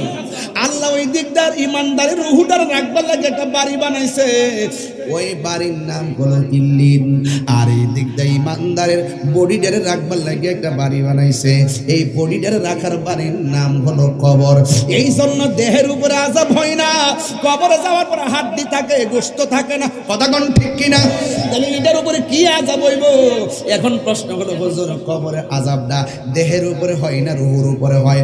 একটা উত্তর নিয়ে যান, দেহের উপরে আযাব নাই, রুহুর উপরে আযাব হবে। কথা কোন ঠিক কিনা? এখনো যে আমরা কষ্ট পাই, শরীরে টিপ দিলে এটা রুহু পাই, মূলত রুহুটাই কষ্ট পায়, এটা আমরা অনুভব করতে পারি না। এই জন্য রুহুটারে নিয়ে ইল্লিনের মধ্যে রাইখা দিব। যেই মাত্র সব মানুষ গরম পাতার বড়ই পাতার জল কইরা তার খাটের মধ্যে শুভাইয়া যখন তার গোরস্থানের মধ্যে লইয়া যাইব, তখন সবাই একের পরে এক গোসল কানে সেই এই মিয়া গোসল যদি কোনো মৃত্যু। এখন একটু কথা কই, আমি সুর দিয়ে তুই আজ করতেছি 1.5 ঘন্টা ধরে, একটু কথা কই বাজান, একটু জিরাই রই, একটা কথা কইয়া দেওয়া যায় বাজান। আপনারা যে গোসল করান দেখি গোসলখানায় কেউ যান না, আপনারা যে গোসল করাইতে হয় দেখি যে গোসল করাইতে গেলে 7 বারে দৌড়াইয়া যে একটা মুরব্বী দৌড়ে আনন্দ লাগে, কাফনটা কাটতে গেলে 3 বারে দৌড়াইয়া মসজিদ থেকে ইমাম সামানো লাগে। প্রত্যেকটা মানুষ কাফন কাটা শিক্ষা নিবেন, আপনার মার কাফনটা যেন আপনি কাটতে পারেন। প্রত্যেকটা মানুষ জানাজার নামাজটা শিখে নিবেন, আপনার মার জানাজা যেন আপনি পড়াইতে পারেন। প্রত্যেকটা মানুষ মাকে কবরে নামাইবার দোয়াগুলো শিখে নিবেন, যেন আপনার মাকে আপনি কবরে নামাইতে পারেন, আপনার বাবাকে কবরের মধ্যে নামাইতে পারেন। প্রত্যেকটা মানুষ গোসল কেমনে করাইতে হয় এগুলো শিখে নিবেন, যেন আপনার বাবার গোসলটা আপনি করাইতে পারেন, আপনার ভাইয়ের গোসলটা আপনি করাইতে পারেন, আপনার দাদার গোসলটা আপনি করাইতে। আমি কত দুর্ভাগ্য হয়ে গেলাম, কত দুর্ভাগ্য হয়ে গেলাম, বাপের জানাজাটা পড়াইতে পারলাম না, কত দুর্ভাগ্য হয়ে গেলাম, বাপের গোসল দেওয়াইতে পারলাম না, কত দুর্ভাগ্য হয়ে গেলাম, বাপের কাফনটা কাটতে দিতে পারলাম না, কত দুর্ভাগ্য হয়ে গেলাম, বাপের জানাজার নামাজটা গিয়ে কেমনে দোয়া করব সেটাও করতে পারলাম না, কত দুর্ভাগ্য হয়ে গেলাম। বাপের কবরে জানাজা যাওয়ার পরে এখন যে 1 বছর 2 বছর 4 বছর হলো, ওই বাপের কবরস্থানে যাই জিয়ারতের সিস্টেমটাও শিখলাম না। শিখার দরকার আছে না নাই বলেন? দরকার আছে কি না বলেন? প্রত্যেকটা গ্রামের মসজিদের ইমাম সাহেব থেকে আপনি এগুলো শিখে নিবেন বাবা, এগুলো শিখে নিবেন।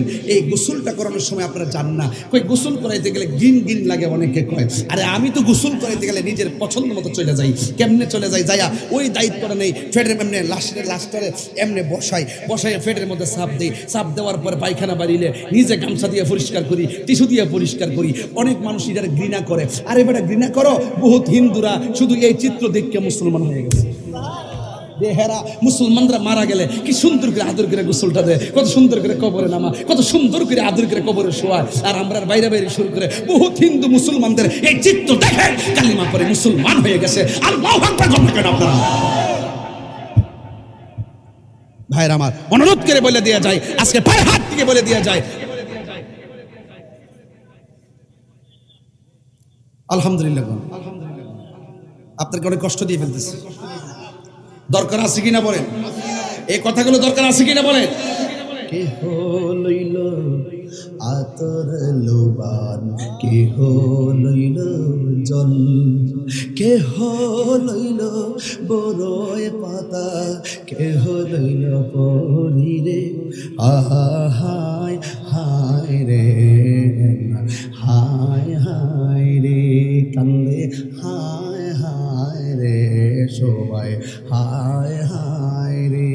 মা কান্দে, বাবা কান্দে, কান্দে আপনজন, কান্দিয়া কান্দিয়া সবাই বিদায় তোমায় দিব রে, কান্দে হায় হায় রে সবাই, হায় হায় রে। সবাই আপনাকে গোরস্থানে নিয়ে যাবে, আর ওই দিক দিয়ে আপনার রুহুটারে একেবারে ইল্লিনের মধ্যে আল্লাহ রাখবে। যেই মাত্র আপনার বডিটারে কবরের মধ্যে নামাইবো, দুয়াটা কন্ত দেখি,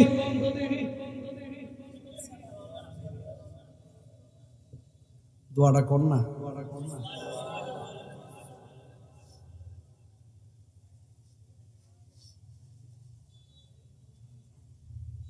আবার কর না।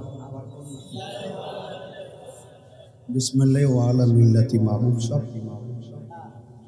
বিসমিল্লাহ ওয়ালা মিল্লাতি ব্যারিস্টার সব, বিসমিল্লাহ ওয়ালা মিল্লাতি মেয়র সব, বিসমিল্লাহ ওয়ালা মিল্লাতি এমপি সব। কি বলেন? হে মোল্লারা, হে কাঠ মোল্লারা,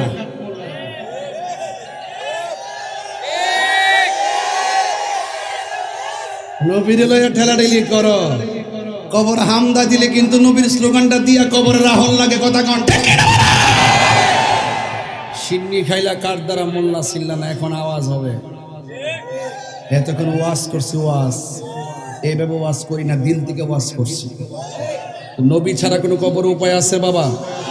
বলেন বিসমিল্লাহি। আমার যুবক পোলাপান্ডি কই? আপনার থাকলেই চলবে, আপনার থাকলে চলবে। আছেন তো সবাই ইনশাআল্লাহ? বলেন বিসমিল্লাহি। আরো বড় করে একটু বাস দেন না। বিসমিল্লাহি ওয়া আলা মিল্লাতি রাসূলিল্লাহ। বিসমিল্লাহি ওয়া আলা মিল্লাতি রাসূলিল্লাহ। বিসমিল্লাহি ওয়া আলা মিল্লাতি রাসূলিল্লাহ। সারা জীবন নবীর লোকে ফুটুর ফুটুর করছো, আর কবর হামড়ার সময় নবীর স্লোগানটা দিয়া কবর তোমার লাগে। সুজা হইব তো হইবা, সাপের মতন মরার পরে সুজা হইব আর কি, এর আগে বেহা বেহা থাকবা। নবীর লেটালেটালি করো, মিলাদুন নবী নিয়ে লেগে যাও, মারামারি করো, এইগুলো আর কইরো না।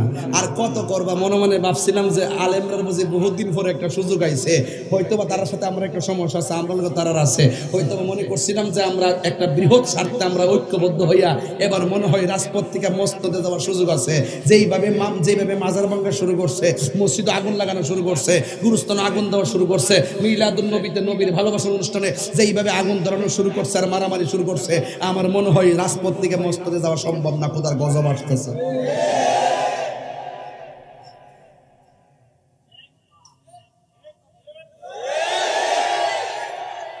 এটা কি আমরা কোনো দোষ আছে? আমরা কোনো ঝগড়া বাঁধাইছি? আমরা কোনো ঝগড়া বাঁধাইছি? আমরা কারো আক্রমণ করছি? তাহলে এই সূত্রপাত যারা ঘটাইছে তাদের কাহিনীর আওতায় আনতে হবে। কথা কোন ঠিক কিনা? তবে একটা কথা বলবো, তারা আমাদেরকে আক্রমণ করছে, ঠিক আছে, আপনারা ঐক্যবদ্ধ থাকবেন। আমাদের ঐক্যবদ্ধটাই তাদের অ্যালার্জি শুরু হয়ে যাবে। সুন্নিরা কখনো মারামারি সংঘাতে পছন্দ করে না। এই জন্য স্যার আমি তো এখনো আসি, দুনিয়াতে আসিনি। আপনারা চিন্তা করেন না, কারণ আপনারা আমার শক্তি। কথা কোন ঠিক কিনা? এই শক্তি দেওয়ার মালিককে, আরো জনে মালিককে। এই যে স্কুলের পোলাপান, স্কুলের ছাত্রগুলো এবং এই ছাত্র জনতা, মাদ্রাসার ছাত্র জনতা, এই যুবক পোলাপান যদি ইনশাআল্লাহ মাঠে থাকে, তাহলে আমরা যেই কোনো রসুল প্রেমের স্লোগান দিয়ে মাঠে দাঁড়াতে পারবো। ঠিক কিনা? এর বিনিময়ে আমি কিচ্ছু চাই না, শুধু আপনাদের ঐক্যবদ্ধ হওয়া চাই। রাজি আছেন কিনা বলেন? এই যুবক বারে যে পোলাপান 12টার পরে মাহফিলে বসে থাকে, এই পোলাপান এই সমাজের শ্রেষ্ঠ সন্তান। কথা কোন ঠিক কিনা? এই জন্য আমি বলছি, ওই কথা বলছিলেন বিসমিল্লাহি ওয়া আলা, কথা কোনা গেলে বিসমিল্লাহি ওয়া আলা।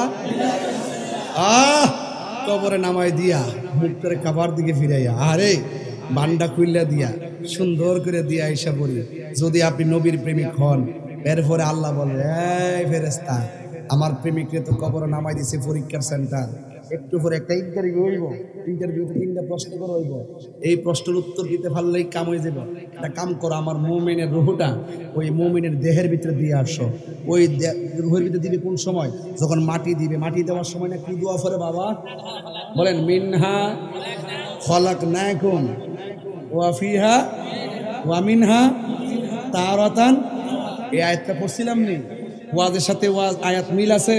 তাহলে এই মিনহা খলাকনাকুম মাটি দেওয়ার সময় পড়বে। বাপের কবর মাটি দেন কেমনে? এমনি একটা ঢিল মেরে দেন নাকি? ইতার নাম কাম। এটা বদনসিব আপনার আর জীবনে বদনসিব যে বাপের মাটিটা নিয়ম অনুযায়ী দিতে পারলাম না, বাপের জানাজাটা নিয়ম অনুযায়ী করতে পারলাম না, বাপের গোসলটাও নিয়ম মতো দিতে পারলাম না। এর চাইতে কফাল ফুর আর কোনো কিছু না। ফাউডার ধরে কয়া যায়, অন্তত শিক্ষা রাখেন। কথা কোন ঠিক না ঠিক? মিনহা খলাকনাকুম বইলা এক মুষ্টি মাটি দিবেন, ওয়া ফিহা নুঈদুকুম আরেক মুষ্টি মাটি দিবেন, ওয়া মিনহা নুখরিজুকুম তারাতান উখরা বলে আরেক মুষ্টি মাটি দিবেন। তবে কবরে মাটি দেওয়ার সময় ঢিল দিয়েন না, আস্তে আস্তে মায়া ফিরা কবরটা দিবেন। দেখছেন না গোসলের সময় কত সুন্দর করে কুসুম গরম জল দিয়ে গোসল করায়, কত মায়া। কানের মধ্যে নাকের মধ্যে তুলা লাগায়, কত মায়া। ভিতরে যেন পানি না ঢুকে নতুন কাপড় দিয়ে বাইন্ডিংটা করে, কত মায়া। আবার তার খাটের মধ্যে শোয়া, কত ভারী একটা লাশ মানুষের কান্দে মহব্বতের সাথে নেয়, কত মায়া। কবরে শোয়ানোর সময় আস্তে করে শোয়ায়, কত মায়া। মাটি দেওয়ার সময় কি জোরে দিব? আরো জোরে জোরে দিব, মায়া করে দিবেন। এটাই হলো মুসলমানের শ্রেষ্ঠ ধর্ম। আল্লাহ রাব্বুল আলামিন কষ্ট হচ্ছে তো আপনার? আরেকটু ওয়াজ বাড়ায়, আপনি কাগজ দিচ্ছেন যে কাগজ দিলে তো ওয়াজ নষ্ট হয়ে যাবে, আপনি বুঝতেছেন তো ব্যাপারটা? আমি ওয়াজ একটা জাকাত নিয়ে লই, এরপর আমি 50 জন দিয়ে 100 জনের কাম করতে পারবো, আমার ওয়াজের মাঝখানটা নষ্ট করে নিই। আমরা আবার মনে মনে কই না যে হুজুর আমরা কামটা করছে না, হুজুর ওয়াজ করে দেবো, পর আবার আমার দোষে না, আমার দোষের কিন্তু অভাব নাই, ঠিক আছে? আবার বেশি দোষলে আবার তাহারই কামই লাগে, কথা কন্টিনিউ। যাই হোক, অসুবিধা নাই। আপনাকে রাগ করতেছেন? আমি যেতক্ষণ ওয়াজ করছি, একটা যুবকের মুখের মধ্যে কি আপনি হাসি দেখছেন? প্রত্যেকটা পোলাপান তার বাপ মারে স্মরণ করছে, প্রত্যেকটা পোলাপান আজকে কবরের স্মরণ করছে, প্রত্যেকটা পোলাপানের ভিতরে একটা চেতনা ফিরে আসছে, কথা কোন ঠিক কিনা ঠিক? এই জন্য আমি বলছিলাম যে আল্লাহ রাব্বুল আলামিন বলছেন, আল্লাহ রাব্বুল আলামিন মানে ফেরেশতা আমার প্রেমিক বান্দারে কবরের মধ্যে দিয়েছে। মানুষগুলা 40 কদম হেঁটে চলে যাইতেছে গো, রুহুটারে আর ইল্লিনের মধ্যে রেখো না, রুহুটারে গুরুস্থানে লাশের ভিতরে দিয়ে আসো। দেওয়ার সাথে সাথে বান্দা কবরের ভিতরে জিন্দা হয়ে যাবে। ওই মুহূর্তে ডানে তাকায়া দেখবে মাটি, বামে তাকায়া দেখবে মাটি, আর সামনে তাকায়া দেখবে মাটি। কিন্তু আমার একটা প্রশ্ন আছে, কবরের ভিতরে দুইজন ফেরেশতা আসে, একজনের নাম হলো মুনকার আর একজনের নাম হলো নকির। এই মুনকার নকির মানে অর্থ হলো অপরিচিত ফেরেশতা। এই দুইজন ফেরেশতা কবরের মধ্যে আসবে। এখন বলবেন হুজুর, কবরে দুইজন ফেরেশতা আসলে আপনি বলেন না আসলে কবরে কয়জন ফেরেশতা? আসলে কবরে 3 জন ফেরেশতা আসে। একজন ফেরেশতা আইসা দেহের ভিতরে রূহটা দিয়া যায়, দুইজন ফেরেশতা এসে প্রশ্ন করে, যখন আপনি কবরে থাকবেন তখন ইমানদারে কবরের মধ্যে যখন শুইব, ওই জীবনে মনের মতন একটা জায়গা পাইছি, আর আমারে কেউ ডিস্টার্ব করবে না। দেখছেন ইমানদারে কি ফিলটা করবে তখন? সেই সময় ওই ইমানদারে বলবে একটা জায়গা পাইছি, অনেক নিরিবিলি জায়গা। ওই মুহূর্তে দুইজন ফেরেশতা কবরের ভিতরে বন্ধুর মতন নামবে, নাইমা ডাক দিয়ে বলবে উঠো। এবার তারে উঠাইবে, উঠাইয়া সুন্দর করে বসাবে, সুন্দর করে বসাইয়া বলবে আমার রব্বুকা, তোমার রবকে। সে মুচকে হাসি দিয়ে বলবে রব্বি আল্লাহ। এরপরে বলবে ওয়ামা দীনুকা, তোমার ধর্ম কি? সে বলবে দীনিয়াল ইসলাম, আমার ধর্ম হলো ইসলাম। এরপরে জিজ্ঞাসা করবে ওমা কুনতা তাকুলু ফি হক্কি হাযার রাজুল, এই যে তোমার সামনে যিনি বসে আছেন, অনেক বিয়াদব রাসূলরা কয়, কাঠমোল্লারা কয়, 2 নম্বর মৌলবীরা কয়, ডলার খাইয়া কালার ফালডেন না মৌলবীরা কয় কি জানেননি? কয় কবরে বলে নবীর ছবি দেখাইব, কবর থেকে বলে মদিনার রাস্তা খুললা দিব। মানিকার শহরে পাওয়ার এমন বাড়বো রে কবর গেলে, মাধবপুর থেকে মদিনা পর্যন্ত দেখবো। আর দুনিয়ার মৌলবীরা যারা এই কথা কয়, হেরা দুনিয়া থেকে এটা কইতারে না, মানিকা যদি কবরে যাওয়ার পরে মদিনা ফটো দেখালা, আমার নবী মদিনা থেকে দেখার ক্ষমতা আছে না নাই? দেখছেন এটা এমন বাটফাট, আরে কত নাম্বার বাটফাট যে মৌলবীরা।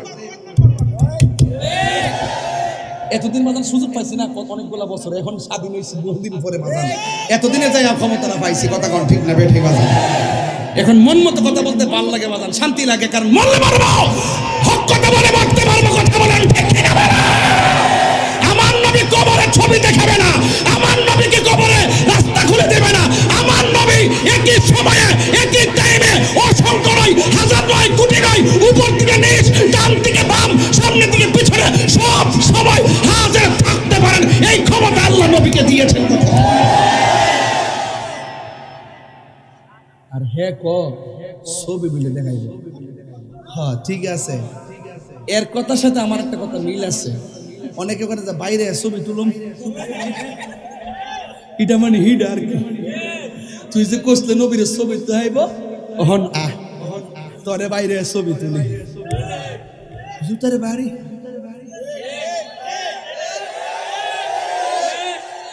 আগুনের জুতো, আগুনের জুতো দিয়ে বাড়ি। সে বলবে আমাকে বাঁচাও,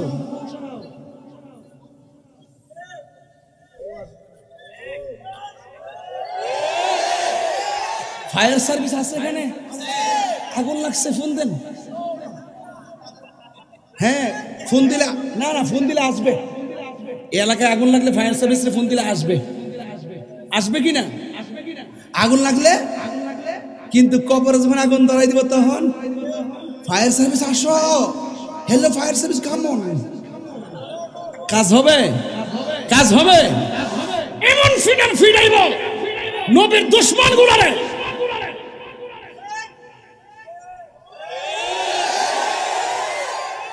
আচ্ছা বাদ দেন, আমার বাইতে কইছে সিলেন না, দেশের পরিস্থিতি ভালো না।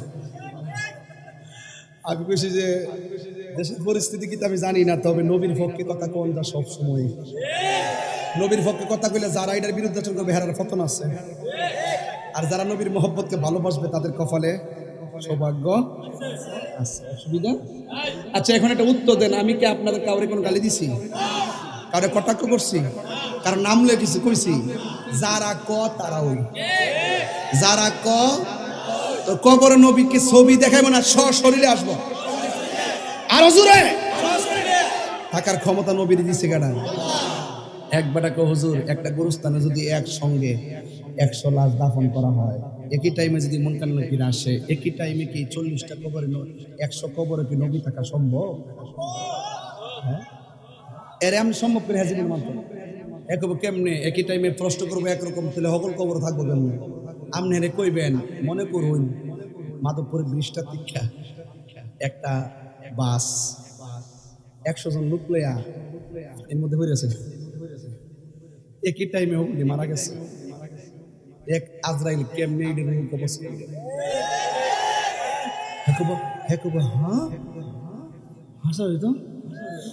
কিছু লোক আছে দলিল দিয়ে কামো না, এরা বুঝান লাগে। আর ওই সাহাবীর চাইতে কোটি কোটি গুণ, নবীর চাইতে কোটি কোটি গুণ পাওয়ার, এমন হইতে হইতে নবীর এমন পাওয়ার যার শক্তিকে আমার আল্লাহ নিজেই গোপন নাই।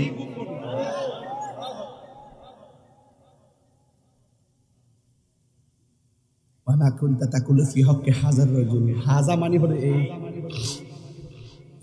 এই যে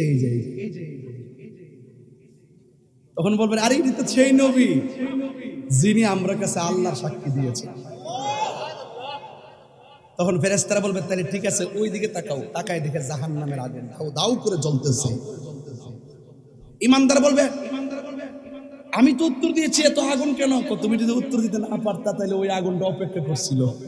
এই আগুনটা ঈমানদারের জন্য না, এটা বেঈমানদের জন্য। এক নজরে দেখ গেল, তার মানে বোঝা গেল বেঈমানটা যে বাইরে আমরা দেব।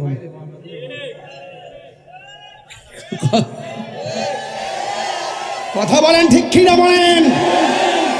যারা পরিমাণ নবী সম্পর্কে যার সন্দেহ থাকবে সে কখনো মুমিন হতে পারে না। তখন তাকে প্রশ্ন উত্তর দেওয়ার পরে আল্লাহ বলবে, এ ফেরেশতা, আমার বান্দা তো পাস করছে, জান্নাত থেকে একটা গালিচা নিয়ে আসো, মাটির বিছনা থাকবো কেমনে? নিচে একটা বিছনা বিছাই দিব, একবারে কিয়ামত পর্যন্ত এটার ভিতরে ঘুমায় থাকবো। আরো মজার খবর আছে তো ঈমানদারের।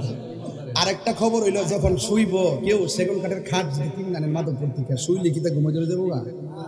একটু গৈরান করে লাগতো না? ডাইনে বামে হুতলি ঘুমায় পরে মোবাইল দিয়ে এমনি টিফস ঘুমাই না, পরে হেমনে যাস, হেমনে দিকে আবার এমনে যাস, শুইলে কি তা ঘুমাই জায়গা? যখন শ্বাসটা জাগা তখন ঘুমটা আয়। 2% শ্বাস থাকলো কার একটু দিক গেল, ঠিক কিনা বলেন? তো রাগ করেন না, দুঃখ লাগে। মোবাইলে যেই রকম ভাবে সময় দেন, এইভাবে যদি তসবিহ আল্লাহর জিকির গুলা টিপতেন, আল্লাহ আল্লাহ আল্লাহ, আপনার কলব জিন্দা হয়ে যায়। আচ্ছা রাত্রে মোবাইল টিপেন না, সূরা আর রহমান চার্জ করে ফেলায় তেলাওয়াত শুনতে শুনতে ঘুমায় যান। এদিক দিয়ে মোবাইলে চার্জ প্রয়োজনে চলে যাবে, ওই দিক দিয়ে কলব নূর হয়ে যাবে। এবার আল্লাহ আল্লাহ জিকির করে ঘুমায় যাবেন, মুখ থেকে পাখি বের হবে, ওই আসমানে চলে যাবে।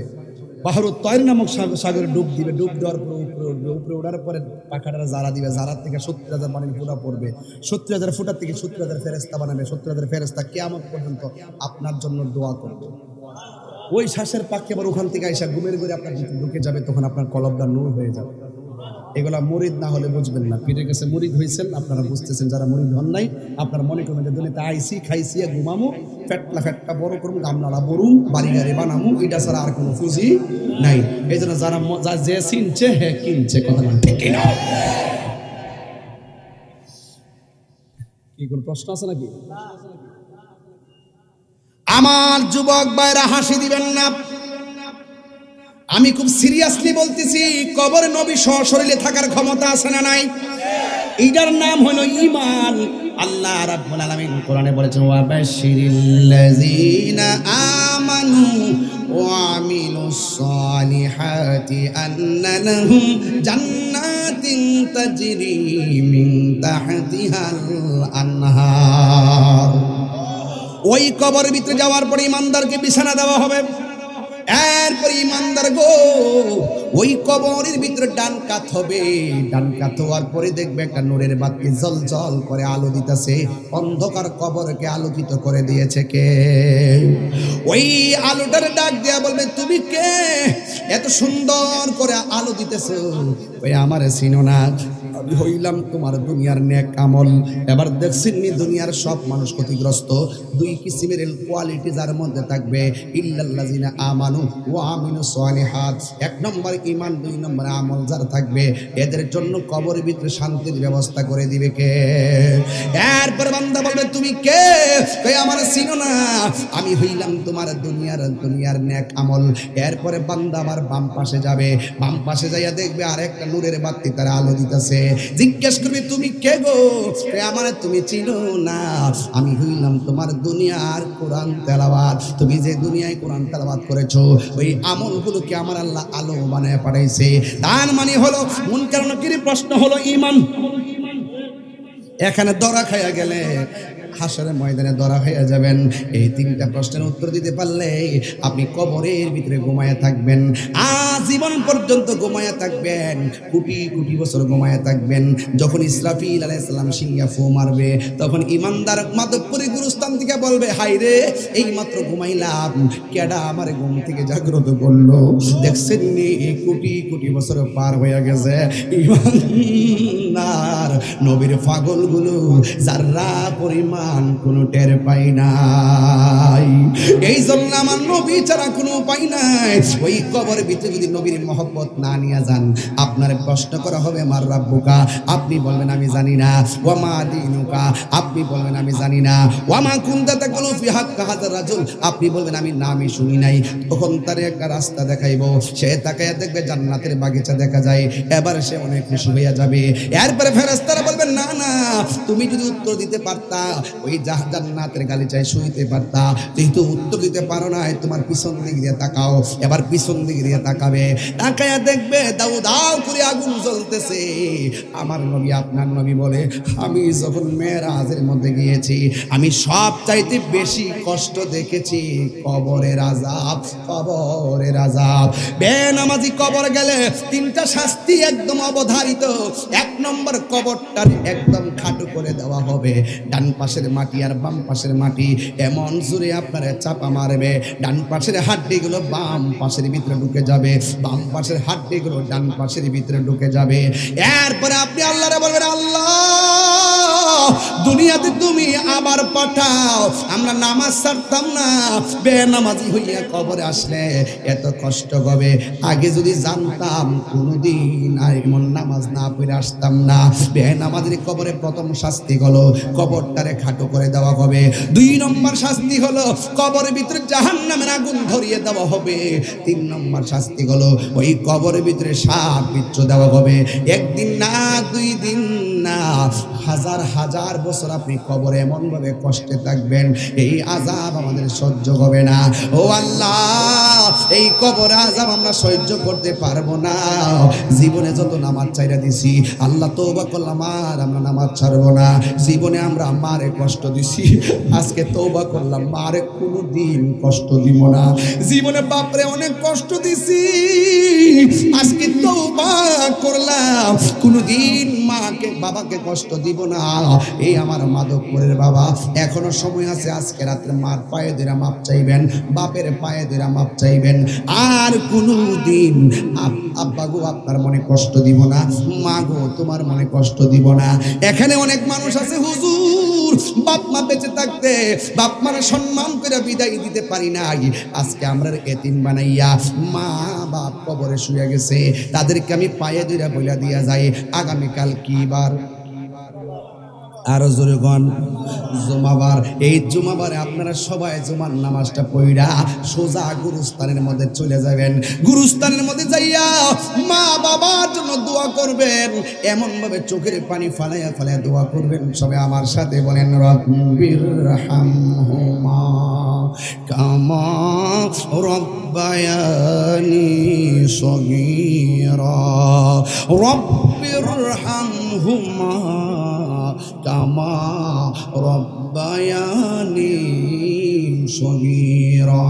ওই মা বাবার জন্য দোয়া করবেন, আল্লাহর কাছে বলবেন, আল্লাহ আমার মা বাপকে অনেক কষ্ট দিছি, মা বাপে কষ্ট পাইলে আমার জীবন বরবাদ হইয়া যাবে। মাহফিল কমিটিরা পায়ের মধ্যে হাত দিয়া বইলা দিয়া যায়, তাহিরির আইনা দাওয়াত দিয়া মাহফিল করাইলে মাপ পাইতা না। মা বাপরে কষ্ট দিয়া মাহফিল সাজাইলে আল্লাহ কবুল করবে না। মা বাপরে কষ্ট দিয়া হজরে ময়দানে গেলে লাভ হবে না। মা বাপরে কষ্ট দিয়া পীরের বাড়িতে গরু লইয়া খাওয়াইলে লাভ হইতো না। মা বাপের ভালোবাসলে আমার আল্লাহকে পাওয়া যায়, কথা কোন ঠিক কিনা? যেই পীর বলবে মা বাপের খেদমত লাগতো না, আমি তোর সব, এটা পিসাব না, এটা সকাল বেলার পেশাব, কথা কোন ঠিক কিনা? এই জন্য মা বাপের খেদমত করবেন। ওই মা বাপের খেদমতকে লক্ষ্য কইরা একটা পাগল দাঁড়ায় কবেন, হুজুর আমি আম্মারে ভালোবাসি কিন্তু আমার আম্মা কবরে চলে গেছে। একটা লোক আমারে কন্যা, হুজুর আমি আমার মায়ের জন্য এই মাহফিলে 1000 টাকা নগদ দিয়া দিব, এমন একটা পাগল মাহফিলে আসেননি রে বাবা।